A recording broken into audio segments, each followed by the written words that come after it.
ಸ್ನೇಹಿತರೆ, ನೀವು ಇಲ್ಲಿ ನೋಡುತ್ತಿರುವ ದೃಶ್ಯ ಯಾವುದೇ ಮನೆಯಲ್ಲ, ಇದು ಗ್ರಂಥಾಲಯ. ಮನೆ ಬಿದ್ದು ಆಸರೆ ಇಲ್ಲದೆ 7 ವರ್ಷಗಳಿಂದ 7 ಜೀವಿಗಳು ವಾಸಿಸುತ್ತಿದ್ದಾರೆ. ಈ ದೃಶ್ಯ ಕಂಡುಬಂದದ್ದು ತುಮಕೂರು ಜಿಲ್ಲೆ ಚಿಕ್ಕನಾಯಕನಹಳ್ಳಿ ತಾಲೂಕು ಜೇಸಿಪುರ ಗ್ರಾಮ ಪಂಚಾಯಿತಿ ವ್ಯಾಪ್ತಿಯ ಪಂಕಜನಹಳ್ಳಿ ಗ್ರಾಮದಲ್ಲಿ. ಹೌದು ಸ್ನೇಹಿತರೆ, ಜಯಮ್ಮನ ಕುಟುಂಬ ಮನೆ ಬಿದ್ದು 7 ವರ್ಷಗಳೇ ಕಳೆದಿವೆ. ಬಡದಲಿತ ಕುಟುಂಬದಲ್ಲಿರುವ ಇವರಿಗೆ ಆರ್ಥಿಕವಾಗಿ ಹಿಂದುಳಿದ ಕಾರಣ ಸ್ವಂತ ಮನೆ ಕಟ್ಟಲು ಪರಿಹಾರವಾಗಲಿ ಇಲ್ಲ ವಸತಿ ಯೋಜನೆಯಡಿಯಲ್ಲಿ ವಸತಿ ಸಿಗದೆ ಕನಿಷ್ಠ ಮೂಲಭೂತ ಸೌಕರ್ಯಗಳಾದ ನೀರು, ವಿದ್ಯುತ್, ಶೌಚಾಲಯ ಸಿಗದೆ ಪರದಾಡುತ್ತಿದ್ದಾರೆ.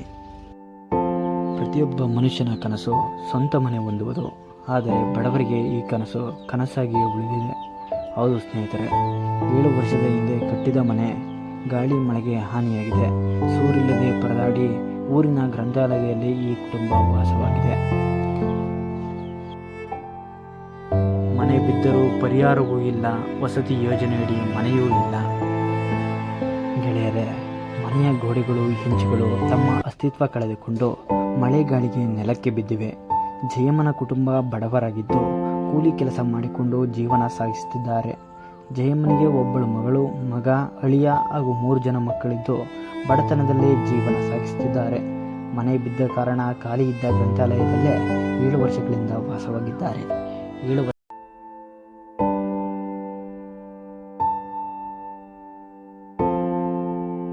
ಇಲ್ಲಿನ ಘಟಾನುಘಟಿ ನಾಯಕರಾದ ಸದಾನಶಿವರ, ಮಾಜಿ ಕಾನೂನು ಸಚಿವ ಮಾಧುಸ್ವಾಮಿ, ಹಾಲಿ ಶಾಸಕ CB ಸುರೇಶ್ ಬಾಬು ಮತ್ತು ಕೇಂದ್ರ ರೈಲ್ವೆ ಮಂತ್ರಿ ವಿ ಸೋಮಣ್ಣನವರು ಸ್ಪರ್ಧಿಸಿ ಜಯಬೇರಿ ಬಾರಿಸಿ ಭರವಸೆ ಕೊಟ್ಟು ಮರೆತು ಹಿಂದುಳಿದಿರುವ ಕ್ಷೇತ್ರ ಚಿಕ್ಕನಾಯಕನಹಳ್ಳಿ. ಚಿಕ್ಕನಾಯಕನಹಳ್ಳಿ ತಾಲೂಕಿನ ಜೇಸಿಪುರ ಗ್ರಾಮ ಪಂಚಾಯಿತಿ ವ್ಯಾಪ್ತಿಯ ಪಂಕಜನಹಳ್ಳಿ ಗ್ರಾಮದಲ್ಲಿ ಈ ಕರುಳು ಹಿಂಡುವ ದೃಶ್ಯ ಕಂಡುಬಂದಿದೆ. ಜಯಮ್ಮ ಅವರ ಕುಟುಂಬದಲ್ಲಿ 3 ಜನ ಚಿಕ್ಕ ಮಕ್ಕಳಿದ್ದು ದೊಡ್ಡ ಮಗ 7ನೇ ತರಗತಿ, 5ನೇ ತರಗತಿ ಹಾಗೂ 2 ವರ್ಷದ ಚಿಕ್ಕ ಪುಟ್ಟ ಮಗುವಿದೆ. ಜಯಮ್ಮ ಅವರು ಮನೆ ಬಿದ್ದಾಗಿನಿಂದ ಬಡತನದ ಕಾರಣದಿಂದ ಸ್ವಂತ ನಿವೇಶನ ಕಟ್ಟುವ ಕನಸಿಗೆ ಸರ್ಕಾರದ ಯೋಜನೆಗಳು ಇವರನ್ನು ತಲುಪದೆಯೇ ದೂರ ಉಳಿದಿದ್ದಾವೆ.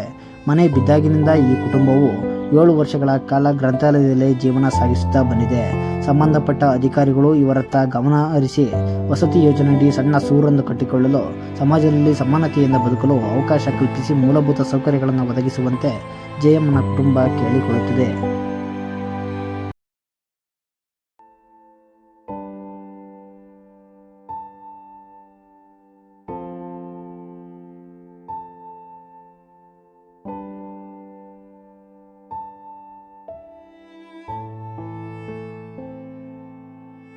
ಅಪ್ಲಿಕೇಶನ್ ಹಾಕಿದ್ರಾ? ಅಯ್ಯೋ ಲೆಕ್ಕಲ್ಲ ಅಷ್ಟು ಸತಿ ಹಾಕಿದೀವಿ. ಸರ್, ಈಗ ಮನೆ ಇಲ್ಲ ನಿಮ್ಗೆ, ಎಲ್ಲಿದ್ದೀರಾ? ಸ್ವಂತ ಬಂದಾಗಿದ್ದೀವಿ ಸರ್, ನಾವು ಅಲ್ಲೇ ಇದ್ದೀರಾ? ಅಲ್ಲೇ ಇದೀವಿ ಸರ್. ಅಲ್ಲೇ ಎಷ್ಟು ವರ್ಷದಿಂದ ಇದ್ದೀರಾ? ಅಲ್ಲೇ 5 ವರ್ಷ 6 ವರ್ಷದಿಂದ ಇದೀವಿ ಸರ್. ಇದು ಗ್ರಾಮ ಪಂಚಾಯತಿ ಗ್ರಾಂಟ್ಗೆ ಹಾಕಿದೀವಿ ಸರ್. ಬಂದಿಲ್ಲ ಸರ್, ಬಂದಿಲ್ಲ ಕೊಡ್ತೀವಿ ಅಂತವ್ರು ಸರ್. ಎಷ್ಟಲ್ಲಿ ಅಪ್ಲಿಕೇಶನ್ ಹಾಕಿದ್ರಾ? ಅಯ್ಯೋ ಲೆಕ್ಕಲ್ಲ ಅಷ್ಟು.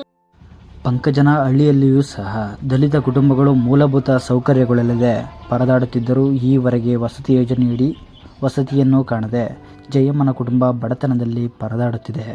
ಜಯಮ್ಮನ ಕುಟುಂಬದಲ್ಲಿ ಒಟ್ಟು 7 ಜನರಿದ್ದು ಜಯಮ್ಮನ ಮಗ, ಮಗಳು, ಅಳಿಯ ಹಾಗೂ 3 ಮೊಮ್ಮಕ್ಕಳನ್ನು ಹೊಂದಿದ್ದಾರೆ.